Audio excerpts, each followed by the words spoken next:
Untuk ekspansi itu tetap masih memungkinkan ya, karena kondisi kita di 2021 kita melihat mudah-mudahan bisa membaik.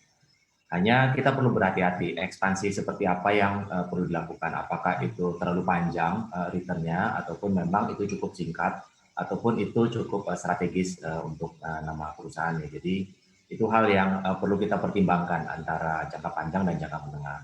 Hanya selain dari logistik tadi, saya bisa tambahkan strategi yang memang kita bisa siapkan adalah strategi untuk menggait kegiatan-kegiatan pariwisata yang memang mulai muncul, seperti sport tourism, ataupun juga kegiatan korporasi yang memang membutuhkan kendaraan besar. Karena Bluebird ini bukan hanya adanya taksi, kita juga Ya, ada kendaraan sewa, kita juga ada kendaraan bus, dan juga kita ada kendaraan truk yang memang kita bisa sinergikan semuanya.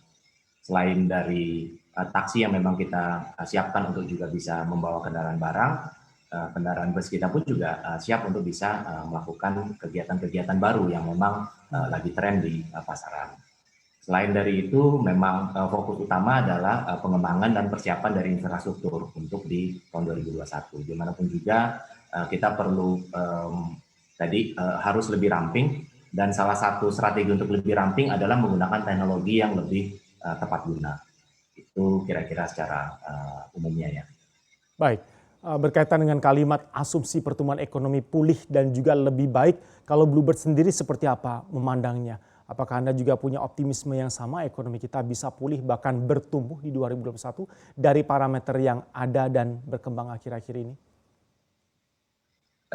Ini memang sangat fluid ya, kalau dibilang cukup sulit juga kita memprediksi, karena bahkan para pakar ekonomi pun juga cukup sulit. Tapi Iya, Bluebird optimis, kita melihat di semester 1 memang sepertinya kondisi ini tidak terlalu banyak berbeda dengan semester 2 di 2020. Hanya kami cukup optimis di semester 2 2021, karena kami harapkan vaksin memang sudah mulai terdistribusi, kegiatan pengetatan PSBB ataupun juga kegiatan pengetatan tadi, turis-turis asing ataupun WNA yang memang datang ke Indonesia juga pasti lebih membaik. Keadaan ekonomi dunia sekitar di Southeast Asia juga lebih membaik, sehingga kegiatan tamu yang datang bukan hanya mengandalkan domestik lagi, tapi juga bisa mulai meningkatkan tamu-tamu dari internasional. Jadi saya rasa itu akan lebih terlihat jelas setelah semester 1 ini dilewati.